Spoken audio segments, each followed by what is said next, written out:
Good morning, friends.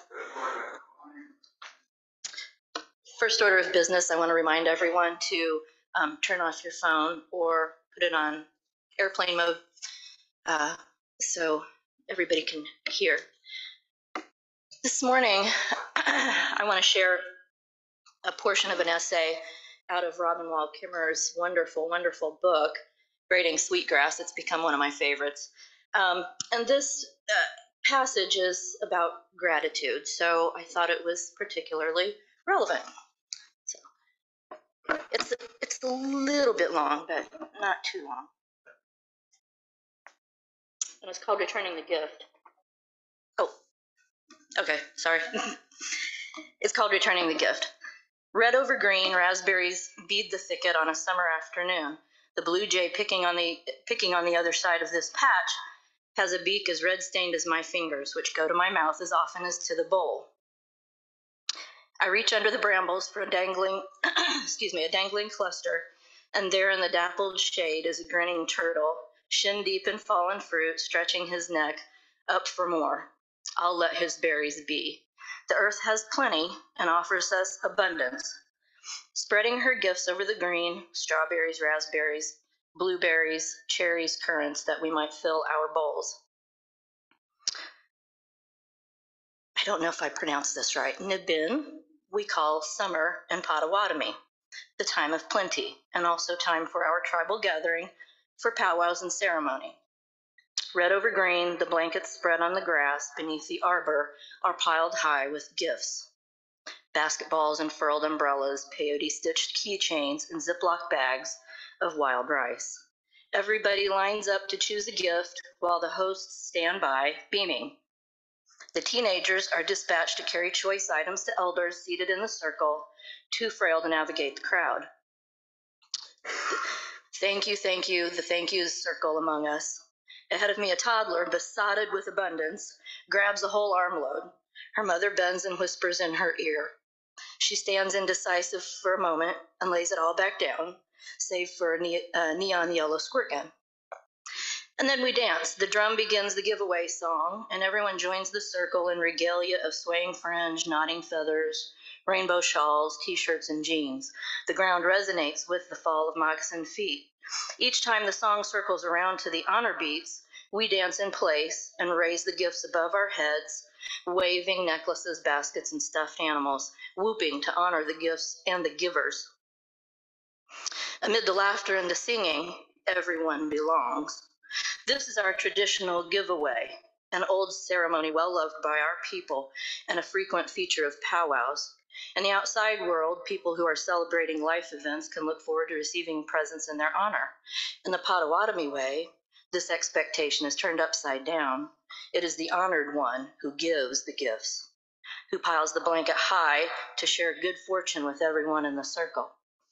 Often, if the giveaway is small and personal, every gift will be handmade. Sometimes a whole community might work all year long to fashion the presents for guests they don't even know.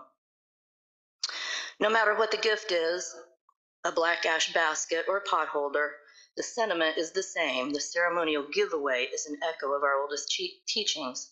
Generosity is simultaneously a moral and a material imperative, especially among people who live close to the land and know its waves of plenty and scarcity, where the well-being of one is linked to the well-being of all.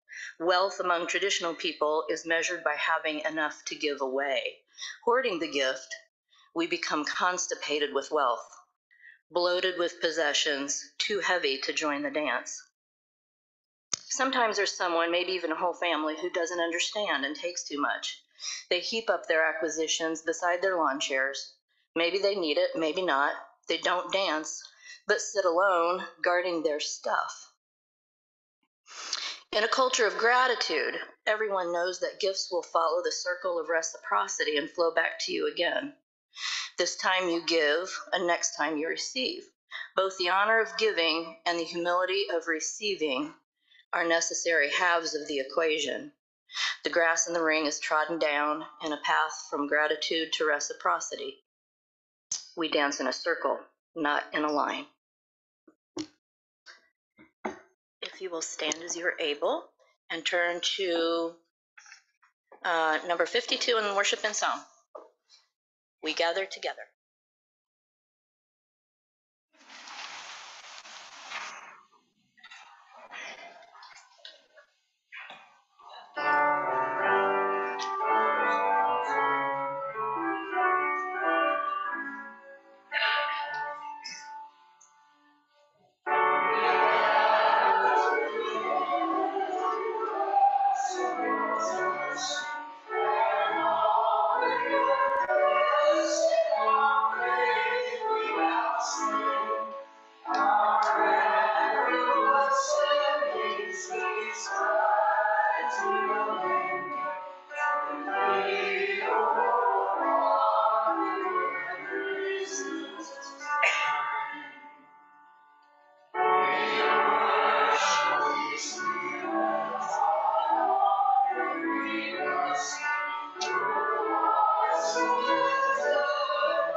And we'll have announcements. We'll start with our Zoom friends. If anybody on Zoom has announcements.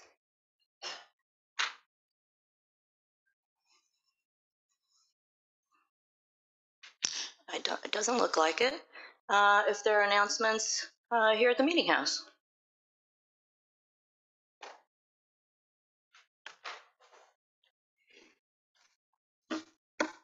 Thank you.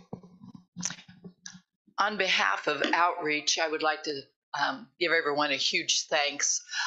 Phil, Bill Smith, and Steve Kirchhoff delivered all of the items to Kunot this past week, and we were able to provide some of the items for 160 Thanksgiving baskets. In addition, we had a lot of food that we had been accumulating, and so we ended up with 3 full vehicles of food to take to Kunot. So on behalf of Kunot and the Outreach Committee, thank you very much.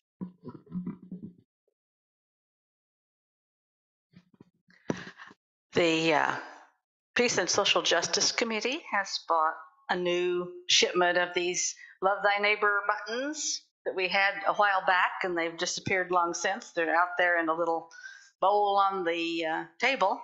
So anybody that wants 1 or 2 or more than that, please take one. The nicest story I've heard from them is, I can't remember who told me now, there was somebody from here or some other one, was wearing it on an airplane, and the stewardess was so absolutely taken with it that he gave it to the stewardess and she put it on immediately.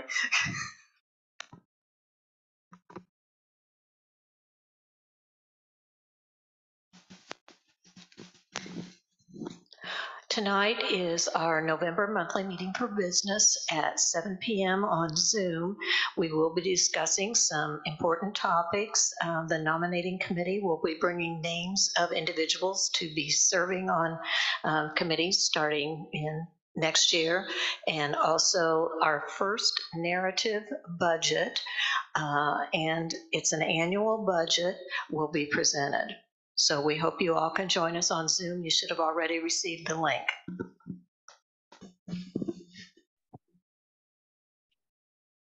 This is Dinah on Zoom. Could I say something? I appreciate, I've seen a lot of people put money into the donations for the retired ministers. I want to remind you there's a box there and one in the gathering area that we're we're collecting today. Thank you.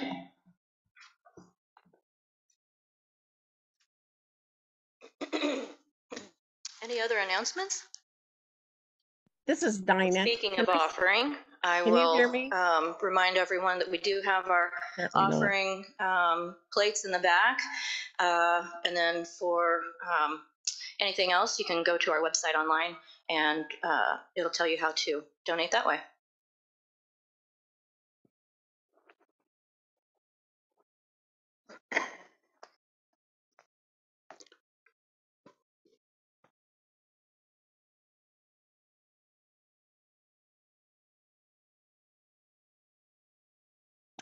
Oh God, this morning we think of connections and ties that bind.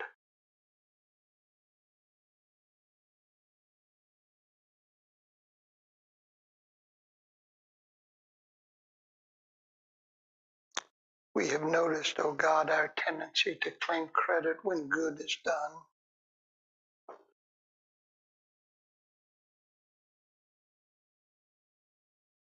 When compassion, nobility, and kindness rule the day, oh God, we are quick to see our cooperative hand at work.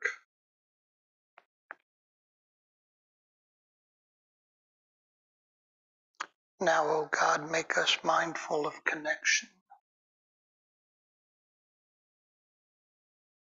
that we are not only the authors of great goodness in this world, but also through our indifference and self-absorption, the authors of evil.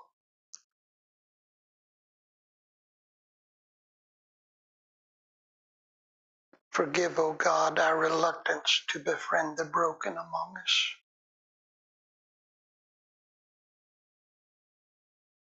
To turn a blind eye toward those who are hurting, who are left out and left alone.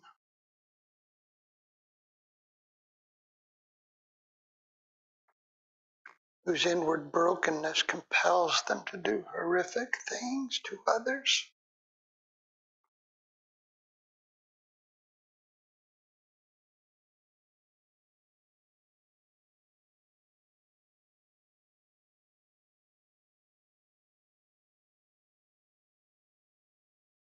We are all people together, O God. What one does, we all do.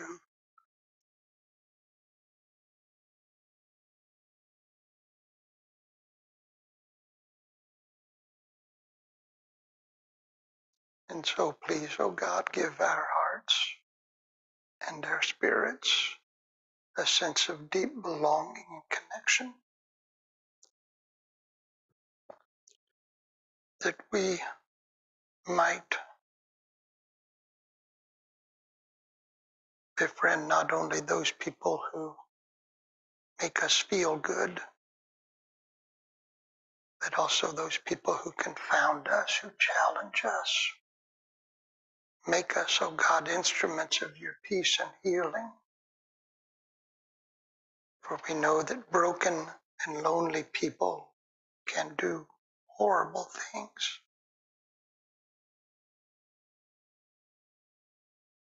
Give us friends, O God, and make us friends to others, is our prayer this Sabbath morning. Amen.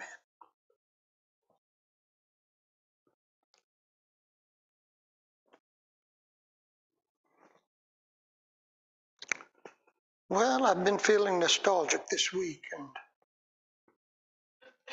going down memory lane a bit. I was thinking about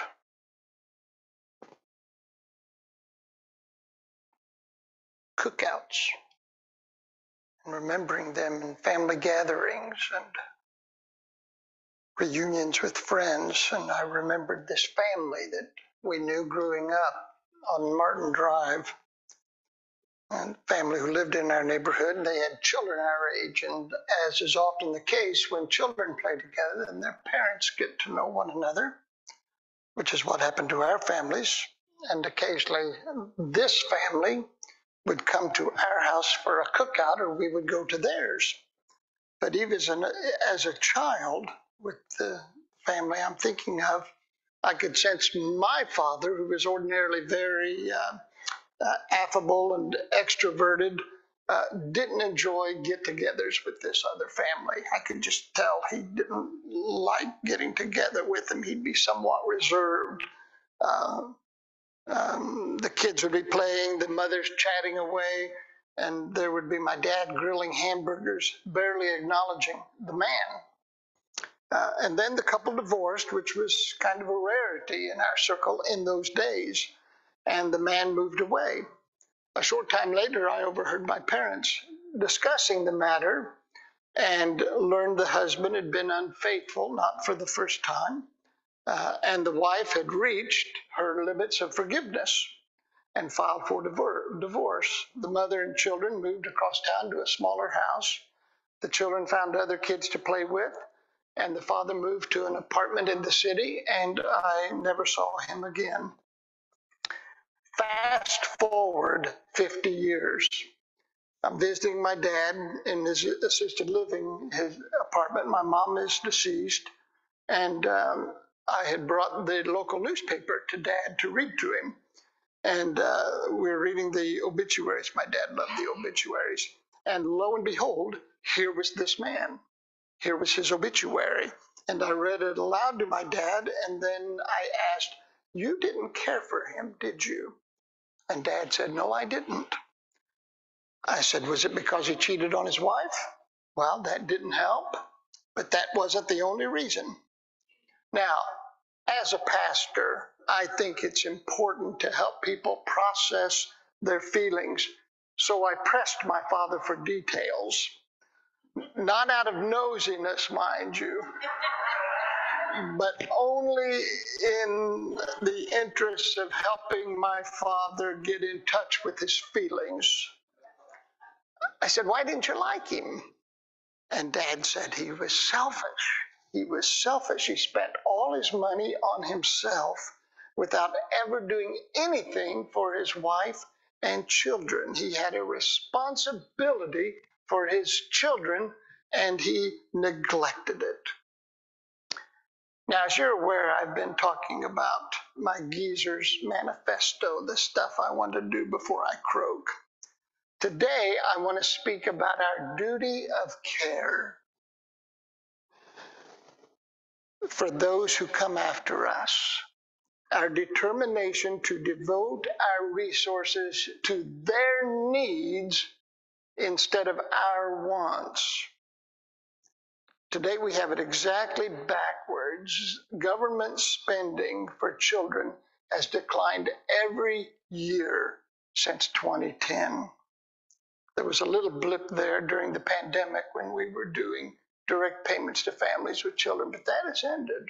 That, incidentally, more than any other economic event in this nation, lifted more children out of poverty than any other federal act, and we stopped it.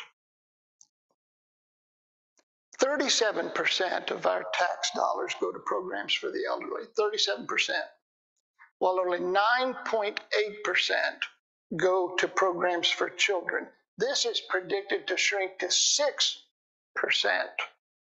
in the next decade. If the United States budget were a person, my father wouldn't talk to it. That's where we are. I received a hateful missive this past week from a man who identified himself in the first sentence as a Christian, calling me a tax-loving liberal, thinking I would be offended. I wrote back and told me he had me dead to rights. I love taxes. Now, I have at times been a very fickle lover. I'll admit that. Sometimes I don't like taxes. I especially don't like them on April 15th. But then something always happens. I always end up going and visiting some place where people hate taxes and won't pay them. And I notice the same thing time and again, that when the adults don't pay, the children will. That when the adults don't pay, the children will. They pay in malnourishment, substandard schools, lack of opportunity, and unsafe housing. They pay in environmental degradation, domestic violence, and shoddy health care. You can take this to the bank. Whenever and wherever we adults hate taxes and refuse to pay them, when we bellyache and moan, and only elect politicians who promise to cut our taxes, whenever we do that, the children are the first to suffer. The first to suffer. My father's side of the family were all coal miners from in Illinois. They were concentrated in a little town called Valier that had one gas station and a candy store my cousin Pinky owned. And we'd go down there every July for family reunion and just loved it. All of my family lived on one street in houses in a row with these big maple and oak trees, and we'd sit on those metal chairs that when you sat on them long enough, the design from the back of the chair would imprint itself on your back. These wonderful chairs underneath the trees, and we would have foot races and the children would play. And I had a second cousin who I was in love with and wanted to marry, and my brother Glenn said we couldn't because our children would have 6 fingers. But I loved going down there. And I loved especially my great uncle Dennis, my grandfather's brother.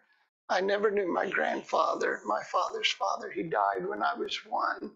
And Uncle Dennis kind of took it upon himself to serve in a grandfatherly role on our trips to Valier, Illinois.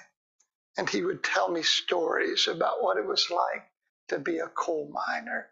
When he first started in the 1920s, he told me that back in the old days of coal mining, back before sensors had been invented that could be pinned to the coal miner's cloth that would detect bad air, before all of that was invented, they would carry parakeets with them down into the mines.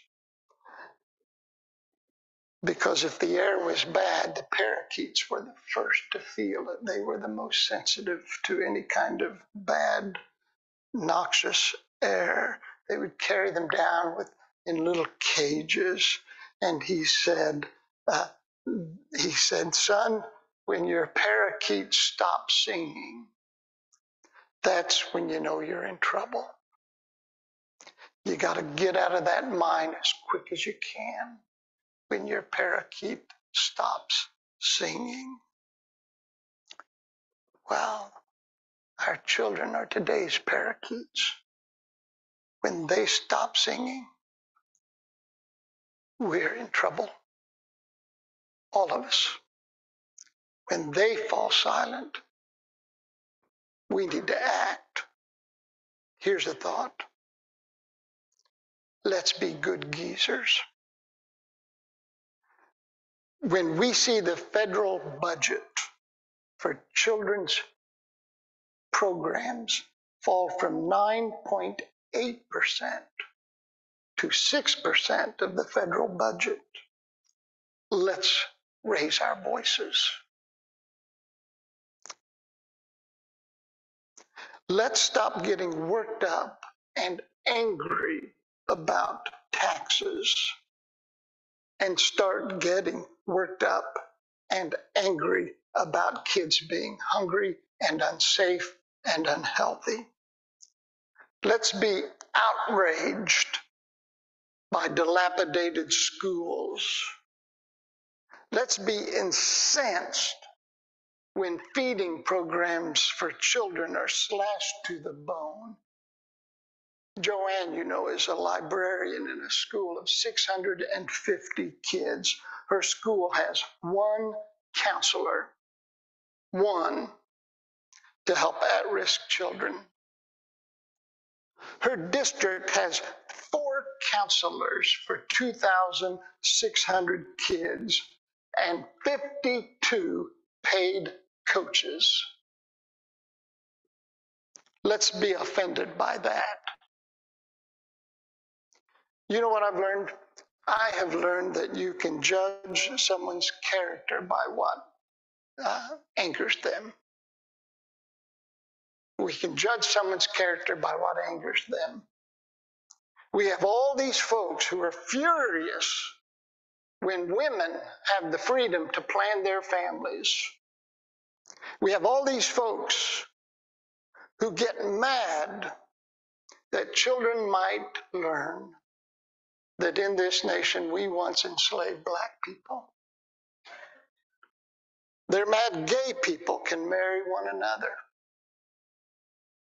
But when you ask them to give a poor child a free breakfast at school, they will scream about socialism and tell us the end is near.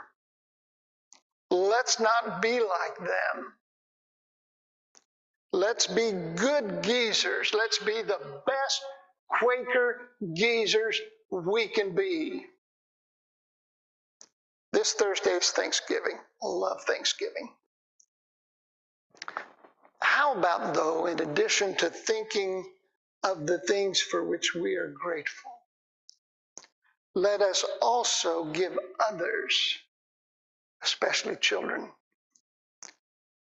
a reason to be grateful for us. A reason to be grateful for us. Let us not only be grateful, let us also be the reason for the gratefulness of others. Let's be good geezers.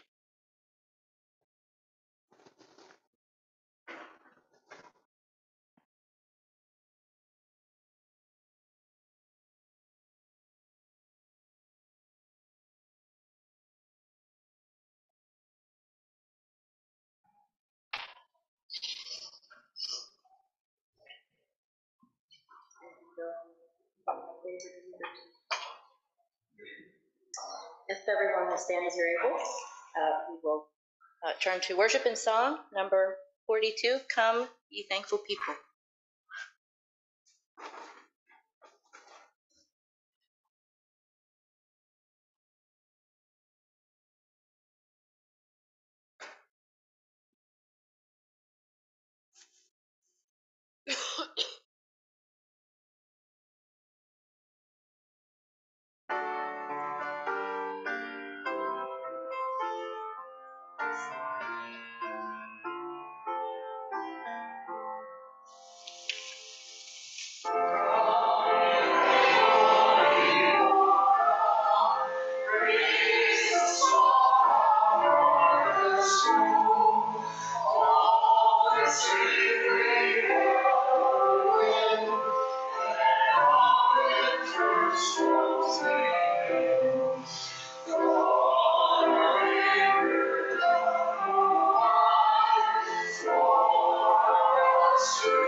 Well, as Joanne said, we went down to Kunop this past Wednesday to deliver food, Steve Kirchhoff and Bill Smith and I. And I had been in that area many times before, both at the food pantry and trips on my motorcycle, just going down there with the Quaker Outlaws on a Saturday afternoon and seeing the sights. But this past Wednesday, I looked at that area with different eyes.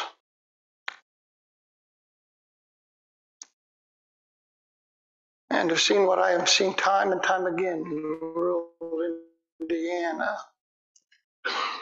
These pockets of deep poverty,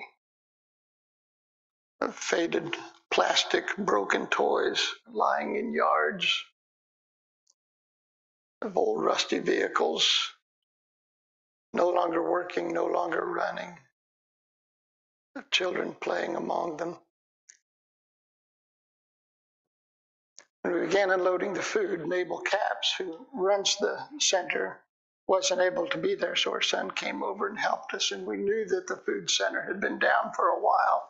And we said, what was it like when you reopened? They're now back behind the Cataract Lake General Store. And he said, we were swamped. He said, we had all this food saved up, and it disappeared. He said people were standing in line all morning long to get food for their kids. On January 1st, in this meeting, friends,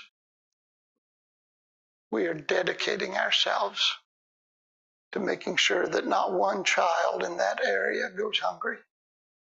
We want every child in that area to be fed. On the way home, I was thinking, how did we even start up with Kunot? It's not in our county.